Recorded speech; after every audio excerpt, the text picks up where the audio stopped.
tulisamehea, yule ambaye tulisamehea, yule ambaye mlishtaki huko ICC tulisamehea, siku ya leo amerudia yale maovu, amerudia yale maovu, amerudia yale maovu. Bwana William Ruto, nataka koti ya ICC watusikize kama wa Kenya. Yule mshukiwa mkuu aliyekuwa wenu mwaka wa 2012, alafu mkamwachilia na sisi kama wa Kenya tukamsamehea, ile maovu amerudia tena. Ameanza kuua watoto, ameanza kupiga watoto na tear gas, ameanza kupiga mama na tear gas, ameanza kutumia wakora, ameanza kutumia wakora waende wakapiga wamama, waende wakapiga wanavijiji. Siku ya jana vile tunaongea hapa, isipokuwa ni vile watu wa Gatondo walisimama kidete. Wale wakora walikuwa wamekombolewa kutoka Githurai, wengine kutoka Kiambaa, wengine kutoka Thika. Hatujui walikuwa na nia gani. Pengine hata wangepata nafasi wangebaka wale wa mama.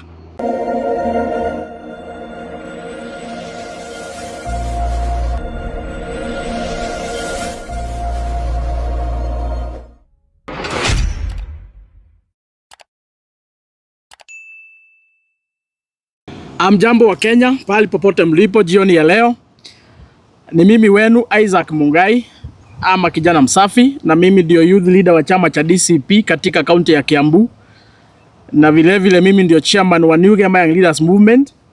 Mimi ndio nimesimamia vijana wote wale ambao wanachipuka katika uongozi katika jamii ya Mlima Kenya. Na nimekuja hapa leo nataka kuaddress Bwana William kwa sababu ya ile ujinga na upuzi ambao tuliona siku ya jana, na tukashuhudia, na nafikiri wa Kenya wako na habari vile ambavyo kuliendelea jana kule Gatondo. Na mliona mapolisi wengi, tulikuwa tumetumiwa mapolisi zaidi ya 100. Wengine walikuwa na marori, wengine walikuwa na Land Rover, wengine walikuwa wamevaa nguo za raia. Zaidi ya mapolisi 100 wale ambao tulikuwa tumetumiwa kule Gatondo siku ya jana, na walikuwa na matia gas na walikuwa na mabunduki. Na ile kitu inashangaza wengi, ile kitu inashangaza wengi, na ndio tungetaka William Ruto ajibu wa Kenya. Siku Mheshimiwa Rigathi Gachagua alikuwa anaenda Ukambani hakupigwa, na hatukuona wakituma mapolisi kuzuia yeye kwenda mazishi ambayo ilikuwa kule Machakos siku ya Ijumaa. Lakini tuliona hapo awali about 3 days ago, siku walikuwa naenda kule Kirinyaga kuongea na wananchi wa huko akitoka kule Nyeri. Tukaona William Ruto ametuma wakora wengi na ametuma maaskari wengi. Wakazuia yeye pale makutano, wakafungia kwa barabara, wanampiga tear gas, wanapiga gari yake marisasi. Hata saa hii vyombo zingine za wale watu ambao ndio wanashughulikianga mambo ya media katika msafara ya Mheshimiwa Rigathi Gachagua zilibiwa na wale maaskari ambao walikuwa wanapiga watu wetu tear gas. Hatujui kwa nini William Ruto anazuia Rigathi Gachagua kutembea katika Kenya kuongea na wananchi na kuuza manifesto yake. Lakini siku ya jana William Ruto alipita mipaka, kwa sababu tuliona Mheshimiwa Rigathi anaenda pale Gatondo kusoma na wale watu wengine wa Kenya wengine kama kawaida.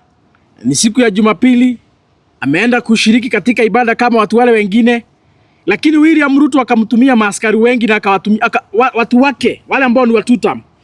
Kwa sababu ni vizuri niseme hii, William Ruto kupitia wakora wake wale wanasimama na chama cha UDA hapa Kiambu, walikusanya pesa, wakakusanya pesa wote, wakakomboa vijana kutoka kule Githurai, wengine wakatoroa kule Kiambaa, wengine wakatoroa kule Thika, wengine wakatoroa kule Ruiru, wengine sijui walitolewa kule Nairobi, wakawekwa katika mabasi na wakapelekwa kule Gatondo ili kuzuia ibada iendelee. Lakini wananchi wa Gatondo walitusaidia sana, kwa sababu walisimama kidete, wakapigana na wale wakora, wakapigana na wale mapolisi, mpaka tukapata kukuwa na access, tukaingia katika ibada, tukasoma vizuri. Na tukimalizia ibada, William Ruto akatuma maaskari wake wakarusha tear gas kwa kanisa. Na ile tear gas ambao walishwa kwa kanisa, hata picha ziko na video ziko. Watoto wengine walizirai kwa sababu walikosa hewa. Wamama wengine pia walizirai kwa sababu ya kukosa hewa. Mimi nataka niambie William Ruto, tulikusamehea kuwa watoto wetu kule Kiambaa. Siku ulichoma kanisa huko mpaka ukapelekwa Hague. lakini haukupata adabu, haukupata akili. Baada ya sisi kama Wakenya na kama jamii kukusamehea, after umechoma watoto wetu kwa kanisa huko Kiambaa, tukakusamehea kwa sababu ulilia, ukapiga magoti, ukajifanya mwokovu, ukajifanya umeokoka, ukazunguka kwa makanisa katika nchi hii ukiombea, ukilia. Sisi kama Wakenya kwa sababu ya utu na ubinadamu, sisi tukakusamehea, na ndio maana tulikupigia kura, kwa sababu tulisahau yaliyopita. Tukasema ingawaje ulichoma watoto kwa kanisa, tukasema tukusamehee. Ingawaje ulikuwa na kesi kule Hague, sisi kama Wakenya tukakuombea na hiyo kesi ikaisha, ushahidi kakosekana, tukakuchagua kama rais. Lakini William Ruto, nataka nikuambie leo hii, ile kidoda ambayo ilikuwa imepona umeanza sasa kuichokora, na ile uchungu umeweka ndani yetu. Bwana William Ruto, raundi hii hatukusamehei, raundi hii hatukusamehei. Juzi umepiga watoto risasi, umewaua. Wale wengine ukateka nyara, hawajaipatikana hadi wa leo. Siku ya jana unapiga watoto tear gas kwa kanisa. Unapiga watoto tear gas kwa kanisa. Video ziko, picha ziko. Watoto walikuwa wanazirai kwa sababu ya kukosa hewa. Na mimi nataka niambie askari, yule askari, mimi sinanga shida na maaskari. Na maaskari wengi sana ni marafiki zangu. Maaskari wengi sana ni marafiki zangu. Na mimi sijai kuwa na vita ama shida na askari. Lakini nataka niseme hapa, yule askari ambaye alirusha tear gas jana kwa kanisa hana akili. Yule askari jana, hata kama ulikuwa umeamrishwa na William, hata kama ulikuwa umelipwa pesa ngapi na William, yule askari alichukua tear gas siku ya jana akapiga watoto kwa kanisa. Huyo askari hana akili na utakufa kabla ya wakati wako. Yule askari, nataka nirudie hapa, mkitaka kunipeleka kotini mnipeleke. Mkitaka kunishika mnishike hata saa hii.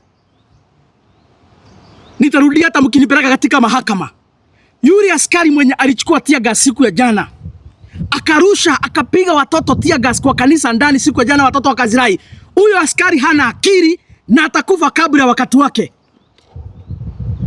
Na niambie William, usione wewe ndio rais, wewe ndio amri mkuu wa majeshi yote ya Kenya, wewe ndio uko na pesa na mabuduki na wakora na maaskari wote, ufikirie wewe uko juu ya Mungu. Hata wewe siku yako yaja. Vile ambavyo jana umehangaisha watoto kwa kanisa William, vile ambavyo umepiga watoto tear gas kwa kanisa bwana William, nataka nikuambie siku moja, ukiwa uhai ama ukiwa kwa kaburi, hata wewe siku moja watoto wako watahangaishwa. Nataka nirudie hapa, mnipeleke kwenye mtanipeleka. Bwana William Ruto, vile ambavyo siku ya jana umehangaisha watoto kwa kanisa, ukarusha tear gas watoto wakazirai. Jana wamama walilia machozi kwa kanisa Kiamoria AIPCA, wakiwa wamekosa hewa mpaka wanaanguka. Vile ambavyo siku ya jana bwana William ulifanyia hawa watoto, siku moja ukiwa kaburini ama ukiwa uhai, watoto wako ama watoto wako siku moja watakuja kulipia na watakuja kuangamizwa na watakuja kuteswa. Hii nchi si yako na bibi yako, hii nchi ni yetu. Hii nchi ni ya Wakenya milioni 50. Na Mungu, sisi zote mbele ya macho ya Mungu tunatoshana. Hata kama wewe ndio rais, hakuna tofauti mbele ya macho ya Mungu kati yako na wale watoto siku ya jana ulipiga tear gas. Bwana William Ruto, hakuna tofauti ya bibi yako Rachel na wale wa mama siku ya jana ulipiga tear gas kwa kanisa. Hakuna tofauti mbele ya macho ya Mungu. Wewe, bibi yako na wale wa mama ulipiga tear gas siku ya jana, nyinyi mbele ya macho ya Mungu mnatoshana. Na usifikirie uko na haki mbele ya Mwenyezi Mungu kuhujumu, kufinyilia na kuangaisha Wakenya wale wengine ambao hawana hatia. Shame on you bwana William Ruto. Na tunaomba mahakama kuu ya ICC. Tunaomba mahakama kuu ya ICC. Ni wakati mzuri mkujie William Ruto mara ingine. Sisi kama Wakenya tulimsamehea yeye. Ile makosa yote alifanya 2007 tukamsamehea kama Wakenya. Hatukuwa wajinga tukimchagua akuwe rais. Hatukuwa wajinga. Ni kumsamehea, tulimsamehea kama Wakenya. Sisi tunapenda amani. Wakenya hawana fitina. Ni kumsamehea, tulimsamehea, na ndio maana tulimchagua kama rais wa Jamhuri ya Kenya. Hata kama alikuwa ameshtakiwa ICC, hata kama alikuwa na mashtaka ya mauaji. Sisi kama Wakenya tukamsamehea na tukasema yaliyopita tuache yapite. Kama Jamhuri ya Kenya tugange yajayo, tuishi kwa umoja. Lakini yule ambaye tulisamehea, Yule ambaye tulisamehea, yule ambaye mlishtaki huko ICC tulisamehea, siku ya leo amerudia yale maovu. Amerudia yale maovu. Amerudia yale maovu.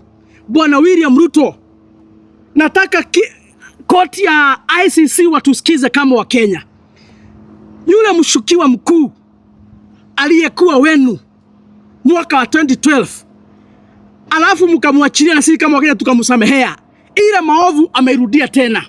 Ameanza kuua watoto, ameanza kupiga watoto na tear gas, ameanza kupiga mama na tear gas, ameanza kutumia wakora, ameanza kutumia wakora waenda wakapiga wamama, waenda wakapiga wanavijiji.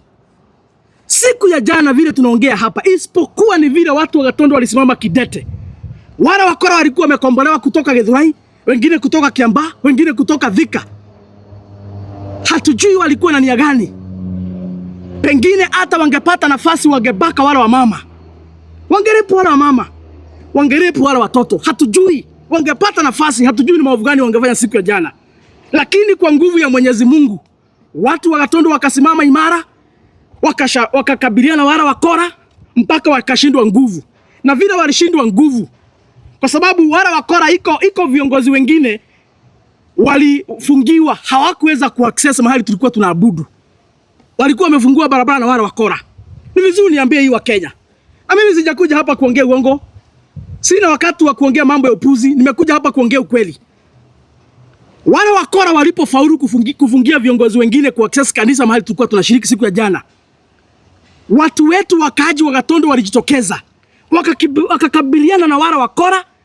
Vile maaskari na vile wakora wa UDA wa hapa Kiambu, vile waliona wakora wao wanashindwa nguvu, ndivyo sasa wakatuma maaskari. Askari wakaja hapo, wakakuja kupiga watu wetu, wakakuja kupiga rubber bullets, wakakuja kupiga mpaka tear gas kwa madhabahu. Watoto wakaanza kuzirai. I was there. Mimi naongea ile mambo najua. Nataka niambie William Ruto, juzi mmejaribu sana kupiganisha Rigathi Gachagua na Mheshimiwa Maina Jenga. Mheshimiwa Maina Jenga akakataa hiyo puzi. Akasema hakuna vita kati ya jamii hapa. Na akasema wafuasi wake hawatatumika kupiganishwa na mtu yote. Akasimama kidete kama kiongozi, na akasema wafuasi wake hawataingizwa katika upuzi ya kupiga jamii. Tunajua sasa hivi mmekasirika kwa sababu alikataa wafuasi wake watumike katika vita za upuzi hapa. Tunajua mmekasirika. Na ndio maana sasa hivi mnajaribu kuokotelea watu. Mnajaribu kuokotelea wakora, kuokotelea kule ambao wamebaki. Mimi nataka niwaambie, hiyo vita mnaanza hamutamaliza. Hiyo vita mnaanza hamuta succeed. Hiyo vita mmeanzisha Bwana William Ruto hamuta succeed. Mahali imefika. Tutazunguka katika nchi hii. Msijaribu mfikiria ati mtazuuzia uoga eti tutazunguka hapa kuongea na watu wetu. Mahali imefika sasa. Nataka niambie William Ruto, ile idadi ya Wakenya umepanga kuua sasa. Lakini mikutano hatusimamishi. Kuzunguka Kenya hatusimamishi. Kuongea na watu wetu hatusimamishi. Ile idadi ya watu wetu umepanga ua mapema Bwana William Ruto. Kwa sababu sisi hatutasimama. Hatutasimamisha ile safari tumeanzisha ya kuzunguka katika nchi ya Kenya kuongea na watu wetu. Hiyo hatuwezi simamisha. Because we know all these shenanigans, all this nonsense that we are doing, your aim is one, to instill fear. Ndio tukienda mahali wa Kenya wasijitokeze. And also again, you are looking for some ways how you can instill fear to the leaders who accompany Rigathi Gachagua. We are here to serve you with the notice today. Sisi kama wafuasi wa Rigathi, we will not stop accompanying him wherever he goes. We will be with him. We are going to be with him. Wherever he goes, we are going to be there. Kama mnataka kumuua, you have to kill us first. Akienda Narok, tuko hapo. Akienda Kajiado, tuko hapo. Akienda Western, tuko hapo. Akienda Ukambani, tuko hapo. Safari hii sisi tulisimama na wewe, tukakuombea kama wa Kenya. Tukakusamehea na ukazunguka katika makanisa ukaambia ukilia. Na tukakusamehea na tukakuombea kesi ya ICC ikasambaratika. Saa hii sisi kama wa Kenya ndio hata tutakupeana. Na utafungwa. Wakenya si ng'ombe ama miti, unaamuka tu unaua watu wenye unataka. Unaamua tu unapiga watu wenye unataka. This is Kenya, not Uganda. Tuko na demokrasia kama Wakenya wa jamhuri hii, na ni haki yetu kuzunguka katika kona zote za taifa la Kenya tukiongea na wananchi. Ni haki yetu. Hakuna makosa, hakuna sheria tunavunja. Hakuna sheria tunavunja. Na nipatie onyo wale ambao ndio wenye kupeana magari. Mkiangalia katika picha iko magari mingi ziliharibiwa siku ya jana. Zile magari zilikuwa zinatumika na wale wakora. Nataka nipatie onyo wenye wasako. Wewe kama uko na sako na wakora wa udaku pate hapa Kiambu wamekuapproach, eti upeane gari yako isafirisha wakora. Hiyo gari isiporudi ole wako. Hiyo gari ikienda ichomwe usilaumu mtu. Hiyo gari ikipigwa vioo usilaumu mtu. Unajua ni vizuri niwaambie, kwa sababu wenye hizi masako ni watu wetu tu. They are brothers and sisters. Hizi magari si ati wenye hizi magari ni watu kutoka inchi ya nje. Wenye hizi masako ni watu wetu tu hapa. Ni ndugu zetu, ni dada zetu. Nataka niwaambie mapema. Wewe ukianguka katika hiyo mtego, upatiwe pesa kidogo hapo, upatiane gari yako ibebe wakora, waende wakaleta vurugu mahali kwingine, waende wakapeleka vita mahali kwingine. Hiyo gari isiporudi ama ichomwe ama ipate taabu, usilaumu mtu yeyote. Usilaumu mtu yeyote. Nimewapatia ilani ya mapema. Nimewapatia ilani ya mapema. Ndio sikuja hapa kurukaruka, ndio sikuja hapa kulalamika. Hata hakuna mtu utapeleka kotini. Itachomwa tu, ikichomwa na wananchi. Itachomwa tu. Itachomwa tu, nimewapatia ilani ya mapema. Hiyo biashara kama ndio mnaona ndio ya maana zaidi. Kwa sababu mahali tumefika, it's either you are with us or you are not, or maybe you are against us. It's either you are with us or maybe you are not with us.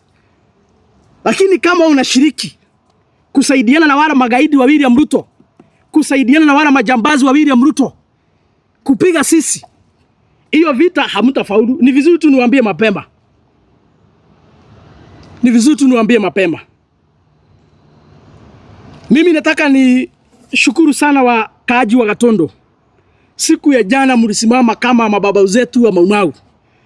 Siku ya jana mlifurahisha sisi zaidi, kwa sababu kiongozi wetu ingawaje alikunywa tear gas, hakuna hata mtu mmoja alikaribia yeye, na hakukuwaruzwa na mtu yeyote. Mlisimama kama shujaa wa Mau Mau, mlisimama kama watoto wa Mau Mau, na mkalinda sisi. Tukafanya ziara zetu kwa amani na tukarudi kwa amani. Mimi nataka niwashukuru zaidi. Lakini msije mkasahau. Msije mkasahau. Na ni vizuri hata niambie wakaaji wa Gatondo saa hii. Hii mnaona amani kati ya Rigathi Gachagua na Mheshimiwa Uhuru Kenyatta. Hii salamu imefanyika. Hii salamu imefanyika kati ya Mheshimiwa Rigathi Gachagua na Uhuru Kenyatta. Inauma wengi. Inauma wengi. Na mko na ushahidi. Kwa sababu majambazi wa William Ruto hapa Kiambu juzi walikuwa wanarukaruka hapa wakijaribu kupiganisha Rigathi na Uhuru Kenyatta. Hiyo ikasindikana. Kwa hivyo wako na uchungu, na ndio maana walikuwa na jaribu sana wawezavyo kuhakikisha kwamba jana Mheshimiwa Rigathi hataongea Gatondo, lakini aliongea kwa sababu mlisimama na yeye. Lakini wala magaidi wako na shida na hiyo. Wako na shida na hiyo. Lakini sisi tunaunga mkono na tuko hapo.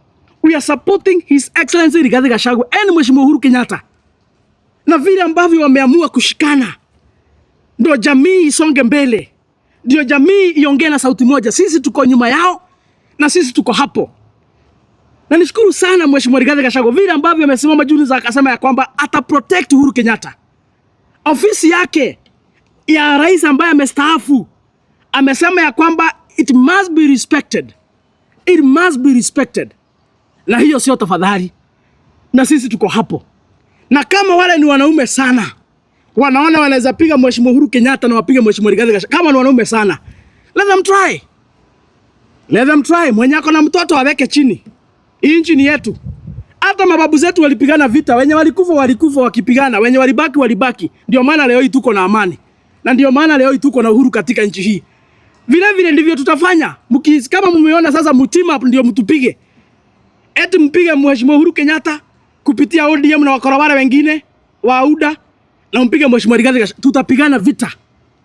Wale watabaki, wale wataenda. Lakini kabla tufike hapo, William Ruto atakuwa Hague. Na akienda Hague hakuna kurudi. Na ile siku William Ruto ataenda Hague, ile mali yote ya wizi ya ukora amepora, yote Wakenya wataendea. Yote Wakenya wataendea. Mahali sasa imefika, hata sisi tunasema kama mbaya. Lakini hatuwezi kubalisha upuzi kama hii inaendelea katika nchi yetu. Jana Mheshimiwa William yeye alikuwa kule Nyeri, hakuna mtu alipiga yeye. Na si ati hakuna watu wa kumpiga, iko watu wa kumpiga. Iko watu wa kumpiga. Si ati William Ruto ni untouchable. Si ati ni untouchable. Wananchi wa Nyeri wangesema hataenda huko na hataongea, hawezi enda. Hata kama yeye ni rais hawezi enda. Lakini wale wananchi wa Nyeri ni wangwana. Wale wananchi ni wangwana, si wajinga kama majambazi wa William Ruto. Wao wanaweka amani, wanakubalisha William Ruto aende huko aongee na afanye upuzi yake na uongo yake, alafu arudi kwake Nairobi. Hakuna mtu ameuliza yeye swali. William Ruto ana haya sana. Shame on you bwana William Ruto. Hauwezi sikia aibu kama mtu, kama mzee mzima wa miaka 60. Unafaa usikie aibu. Ati umeenda Nyeri, hakuna mtu amekuuliza kitu, lakini Rigathi anakuja hapa Katondo unatumia maaskari yapigwe. Wewe kama mzee wa miaka 60, unafaa uaibike zaidi. Unafaa uaibike zaidi. Eti wewe unazunguka huko Kirinyaga, hakuna mtu anakuuliza kitu, lakini Rigathi akienda huko unamtumia maaskari, unamtumia wakora. Unafaa uaibike sana bwana William Ruto. Wewe kama mzee wa miaka 60. Wewe si kijana, wewe ni mzee wa miaka 60. Maarifa ya uzee ulipeleka wapi bwana William? Maarifa ya uzee ulipeleka wapi bwana William? Iko wapi maarifa ya uzee? Mtu wako na miaka 60 tunatarajia kuwa na maarifa ya kuongoza nchi. Ulipeleka wapi maarifa bwana William Ruto? Ulipeleka wapi maarifa? Hauna akili ya kukuambia kwamba unafaa ukubalisha Rigathi azunguke nchi, aongee na wananchi vile ambavyo wewe unarukaruka nchi na hakuna mtu anakuuliza kitu. Lakini kuambie, hakuna kura inaombangwa kwa lazima. Hakuna kura inaombangwa kwa lazima. Na niambia wakora wako hivyo, wale wanakuunga mkono hapa Kiambu, niambia wao wakora wa udaku pate, hakuna kura inaombangwa cha lazima. Na hiyo upuzi mumeanza hapa sasa ya kutuma wakora, hiyo hamta succeed. Hakuna kura inayobangwa kwa lazima. Kama unasimama kiti yote, kama unataka Wakenya wakupigia kura, hakuna kura inayobangwa kwa lazima. Na hakuna kura inayobangwa kwa fujo. Niambie William Ruto, hakuna kura inayobangwa kwa vita. Wananchi ni kutongozwa. Wananchi ni kutongozwa. Wananchi ni kupembelezwa. Wananchi ni kufanyiwa kazi. Ongea na wananchi, watongoza wananchi kwa njia ya heshima na kunyenyekea. Onyesha ya kwamba uko na maarifa na adabu. Wananchi watakuheshimu. Lakini hata kama wewe ndio rais wa Jamhuri ya Kenya, ukionyesha Wakenya kifua na madharau na vita, hakuna kura utapata. Hakuna kura utapata. Na hii story ya one time, wewe hata ndio una accelerate. William Ruto, you are the one accelerating the one time movement. Wewe mwenyewe ndio una accelerate. Na kuambia wewe William Ruto, hii one time movement wewe ndio una accelerate katika hiyo matendo ya kikumbafu ambao unafanya kila siku. Katika hiyo upuzi na vita ya kishenzi unaleta kila siku. Wewe ndio unatutia nguvu. Wewe ndio unatutia nguvu. Na tutaenda. Kwa sababu nimeona leo, unajua mimi nawaambia William Ruto amerogwa, mnaona kama nachukia yeye. Leo hako Nyeri anapea vijana 22,000. Capitation ya kupeleka watoto wetu shule ni 22,000. Yenye Mheshimiwa Uhuru Kenyatta aliacha. William Ruto juzi ameongea akasema akiwa huko kwao hakuna pesa ya kulipia watoto shule, masomo hayezi kuwa ya free. Ndio William Ruto ameongea na video ziko. Ile pesa inafaa kupelekwa shuleni 22,000 per student as capitation is the same amount of money William Ruto is giving as a handout kule Nyeri na kule Kirinyaga. Na juzi tumemwona akiwa kule kwao Eldoret akipeana hizo pesa. Mimi niliwaambia William Ruto ni conman. Anatoa pesa mfuko hii, anakuweka mfuko hii, anakuambia amekusaidia. Kama huna akili, unaweza fikiria William Ruto ako na akili mingi sana. Ukiwa huna akili, unaweza fikiria William Ruto ako na akili mingi sana. Lakini ukikuwa mwerevu kidogo, ndio unaweza jua William Ruto hakuna akili mingi anakuanga nayo. Ni ukora tu na ukonman hapa na PR. Anakutoa pesa mfuko ya left, anakuingiza mfuko ya right, anakuambia amekusaidia. Ukiwa mjinga utafikiria amekusaidia. Lakini ukiwa mwerevu kidogo kama kijana msafi, mwerevu tu kidogo kama kijana msafi, utajua ya kwamba William Ruto ni conman. Ile pesa anafaa kulipia watoto wetu shuleni ndio leo anapeana 22,000. I don't know what a coincidence. The exact amount of the capitation per student is the money he's giving as handouts. Huyu jamaa amerogwa bana. Na nikiwaambia hivi unasema namchukia. Amerogwa. Kama hajarogwa hawezi peana handouts za 22,000. Ile pesa ndio anafaa kupeleka shule watoto wetu wasome. William Ruto. The writings are on the wall. It is self-evident that you are going home. It is self-evident you are one-term president. Na Saturday muliona, si mlikuwa na uchaguzi hapo, mlikuwa mnafanya uanga hapo ya udaku pate mnachaguana. Saturday si muliona. Wala watu walijitokeza Kenya mzima kushiriki katika chaguzi ya chama cha UDA. Hawa Kenya wote wakiunganishwa hawafiki ngiri moja Kenya mzima. Hawafiki ngiri moja. That is enough evidence. Hiyo ni ishara kubwa bwana William Ruto ya kwamba Wakenya wamekubali nyumbani unaenda. Chama ilipendwa Kenya mzima. Chama ilikuwa na wabunge wengi zaidi ya 100. Mimi nishangaa Saturday kuona ingawaje hata mlijaribu kutumia pesa. Wale Wakenya walijitokeza kushiriki katika hiyo upuzi yenu Saturday. Wakiunganishwa wote hawafiki ngiri moja katika Kenya mzima.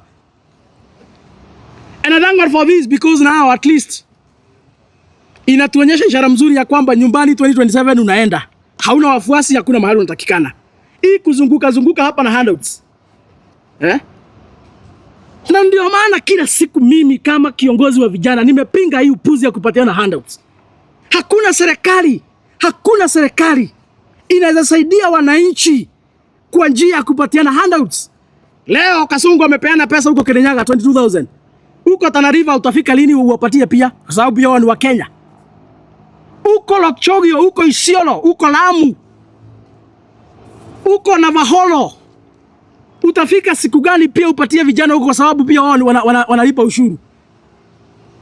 Hauwezi saidia Kenya ama hauwezi badilisha Kenya kupitia upuzi ya kupatiana handouts. Labda upatie Wakenya wote milioni 50.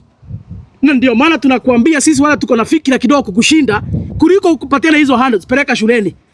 Mzazi mwenye ako kule Lamu, mzazi mwenye ako kule Wajia, mzazi mwenye ako kule Turkana apeleke mtoto wake asome bila kulipa. Hiyo ndio usawa kwa watoto wote. Na hiyo ndio usawa kwa wapiga kura wa jamhuri hii. Na hiyo ndio usawa kwa Kenya yote. Lakini upuzi ya kuzunguka na pesa kwa mfuko. Unaenda unarukaruka hapo na stage manage.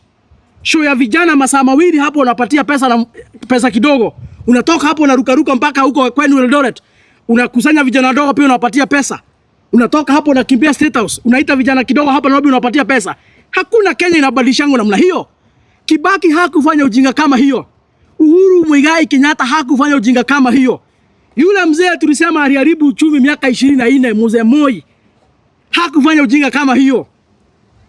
Mwanzilishi wa taifa baba letu mzee Jomo Kenyatta hakufanya ujinga kama hiyo. Weka pesa kwa wakulima. Wazazi wetu wajisimamie. Weka pesa kwa elimu. Watoto wetu wasome. Weka pesa kwa afya. Juzi nimesikia mheshimiwa Irungu Kang'ata akisema ya kwamba uko na deni yao ya milioni 250. Ili ambao wametibu watu katika kaunti ya Murang'a kupitia hii programu yako ya upuzi ulileta ya SHA. Na hadi wa leo haujawalipa milioni 250. Na saa hii unarukaruka huku ukisema Kenya haina pesa. Na unapeana pesa, unapeana handouts. Weka pesa kwa hiyo SHA. Kaunti zetu wakitibu wananchi kupitia hiyo programu ilileta ya ukora. Angalau wazazi wetu wanatibiwa bila malipo. Lakini hakuna story nyingine. Leo nimesikia umesoma mstari ya Zakaria huko Bwana William. Nimesikia huko Nyeri umesomea watoto wetu mstari ya Zakaria. Mstari ya Zakaria hakuna Kenya itabadilisha Bwana William. Kenya itabadilishwa na uongozi bora. Kenya itabadilishwa na kiongozi ambaye ataongoza na maarifa. Lakini haitabadilishwa na ukora ya kusoma verse moja ya Zakaria huko Nyeri. Hiyo ni upuzi na hiyo ni ujinga. Nimeongea hivi nikuwa nimekasirika. Na niambia wamama wa jamhuri hii. Hata kama mkisahau mambo mengine yote William Ruto amefanya. Msisahau wale watoto waliua kule Nairobi. Msisahau wale watoto waliteka nyara. Msisahau wale watoto siku ya jana amepiga na tear gas katika APC ya Moria. Hata mkisahau mambo ingine yote, nataka niambie watu wetu wa Nyeri County leo hii, hata mkisahau mambo ingine yote, msione hiyo pesa kidogo William Ruto ameacha hapo 22,000 ambayo hiyo ni ushuru yenu. Nataka mkumbuke siku ya jana amepiga watu wenu na amepiga watoto na wamama kwa kanisa na tear gas. Msije mkasahau wale watoto walikuwa wanazirai siku ya jana. Msije mkasahau wale watoto walikuwa wanazirai siku ya jana kwa sababu ya kupigwa na William Ruto na tear gas kwa kanisa. Hata kama yale mengine yote sahaulika, hiyo msije mkasahau. Hiyo msije mkasahau. Nitamalizia hapo, nitachukua swali moja ama swali mbili. Kuna gari jana tuliona na ilikuwa na gunzo anasema wanta. Nataka kusema au sio gunzo wa Gachagua? Hiyo game tunaijua. Hatujakuja Nairobi leo my friend. Hatujatoka ushago leo. Hii Nairobi tumekaa kidogo hata kama si miaka mingi. Na hiyo game tunaielewa vizuri sana. Hiyo game tunaijua. Hata sasa wacha kusema one time. Hao wakora hata walikuwa wamepangwa ati waprintiwe t-shirt za DCP. Hii game tunaijua. Hawa waizi wanasimama na UDA hapa Kiambu. Walikuwa wamepanga waende kule Muthurwa wa print t-shirt za DCP wapatia wara wakora. Ndivyo wakiingia pale Gatundu kupiga watu wamevaa t-shirt za DCP. So hiyo upuzi wameokota watu hapa. Na niambie hawa wakora, next time mkijaribu kutafuta watu wa kupigana vita, msiende kuokota hawa watu wanakula 100 wanakunywa 1000. Tafuteni watu wako na afya, watu wako na nguvu kidogo. Hao walikuwa wanapigwa karibu watu wapigwa na wamama. Next time mtafuta wakora wako na nguvu. Eti mnakusanya wakora hapo mnawalipa wakuje huku wakisemanga one time wakichapa watu. Ndio ionekane ati ni ligiji. Hiyo upuzi tunaielewa. Hii upuzi tunaielewa. Na niwaambie hadharani, sisi wale wanatulinda ni wananchi. Niwaambie hadharani, wale wanalinda Rigathi Gachagua na wale wanalinda sisi wafuasi wake ni wananchi. Wao ndio wanatulinda. Sisi hatuna biashara ya kulindwa na wakora. Sisi tunalindwa na wananchi. Na ndio maana hata mkijaribu kuzuia kuingia Kirinyaga, bado waliingia. Na wananchi zaidi ya 20,000 kule Kagio wakajitokeza. Wakamprotect, hakupigwa na mtu. Siku ya jana mkijaribu kutuma wakora wala mlikuwa umetuma na hizo matatu. Wananchi wa Gatundu wakajitokeza wakamprotect. Wale wanalinda sisi ni wananchi na Mungu. Sisi hatuna biashara ya kutumia wakora. Kwa hivyo hiyo plan ya ati walikuwa nasema one time, hiyo ni plan tu ya majambazi wa udaku hapa. Na niambie, we are going to have a declaration very soon. Na tutaambia watu wetu hapa. Tutaambia watu wetu hapa. Hakuna mtu atachaguliwa hapa Mlima Kenya. Kiti yoyote. Kama wewe ndio unashiriki na unashirikiana na William Ruto kupiga watu wetu hapa. Wale watoto walipigwa siku ya jana pale na tear gas wakazirai. Iko mkono ya wafuasi wa William Ruto wote hapa. Kwa hivyo tutafanya msako hapa Kiambu. Hakuna mtu hata mmoja atachaguliwa na chama cha udaku party. Hata kama wewe ni mweupe kama nini. Hata kama wewe ni mrembo. Hata kama uko na figa mzuri ama uko na kifua na nywele kubwa. Hata kama wewe ni jirani. Kama utasimama na chama ya udaku hapa Kiambu, hapa Mlima Kenya, hakuna mtu hata mmoja atachaguliwa na chama ya UDA hapa. Na msituambie ati msiambie watu wetu wasiangalie vyama. Wewe uko na akili unafanya nini kwa UDA? Wewe mzuri unafanya nini kwa UDA? Hakuna mtu atachaguliwa na chama kingine hapa Mlima Kenya. Chama ya UDA ni chama ya uaji. Chama ya UDA ni chama ya waizi majambazi. Chama ya UDA ndio ilipiga watoto wetu jana na tear gas wakazilai na ikapigwa mama. Chama ya UDA ndio ile chama inafanya maovu yote hapa katika Mlima Kenya. Hakuna mtu hata mmoja atachaguliwa na hiyo chama. Hakuna mtu hata mmoja atachaguliwa na hiyo chama. Kufuata William Ruto ni njia moja ya kuhakikisha kwamba wewe ni nyumbani direct. Qualification number 1 ya kupelekwa nyumbani ni kufuata Kasongo na kusimama na chama yake. Hata ukuwe mrembo namna gani, hata ukuwe na matiti mzuri, hatutanyonya. Hatutanyonya for as long as uko DCP, uko UDA, hatutanyonya. Unafuata Kasongo, matiti yako, uko mrembo, uko mzuri, uko na kifua kubwa, uko na pesa, uko na harufu mzuri, hatukutaki. Hawezi fuata muhaji ufikirie tutakukisa hapa ama tutakuhaga. Hawezi tumika kuhangaisha watoto wetu na mama ufikirie hapa tutakulamba. Hatutakubusu kama unafuata muuaji Kasongo na wewe ni wa chama chake cha UDA. Hiyo ni lazima niambie watu wetu hapa. Na mtu akikwambia msiangalie chama, umuulize yeye mzuri anafanya nini kwa wauaji. Umuulize yeye mzuri anafanya nini kwa waizi. Tutaangalia watu ndio, lakini tutaangalia wenye wako DCP. Tutachagua viongozi, lakini tutachagua kutoka kwa DCP. DCP tuko na viongozi wengi. Tutachagua huko katika wale watatuongoza, tutatoa huko ndani. Kila constituency, kila county tutakuwa na watu watasimama na chama cha DCP, watu zaidi ya 1000. Hapa Kiambu tunahitaji wa MCA 60, wabunge 12, gavana mmoja, seneta na women rep. And therefore we will be having like almost 1,000 aspirants in Kiambu County. Out of them we only need 73. We only need 73 out of them. So sioni vile mtakosa watu wazuri 73 out of 1,000 presentation. Kwa hivyo mtu asikuja hapo kuambia msiangalie chama. Yeye mzuri anafanya nini kwa uaji. Kwa hivyo mufikisha habari. Hakuna mtu tutakis. Kama uko UDA unafuata William Ruto, wewe uko chama ya uaji. Hata ukuwe mrembo namna gani. Swali lingine. So kama hakuna swali, hiyo ujumbe ifikishwe wao majambazi. Na waambiwe tuko tayari kupambana. Na hakuna mtu wako na uoga. Walifikiri watatuzia uoga ndio tukae nyumbani tukose kuzunguka. Tutaongea na wananchi. Na wale wakora wanajaribu kugawa mlima, waambiwe mlima mlima ni jamii. Na tuko kila mahali. Na sisi tunaongea na sauti moja.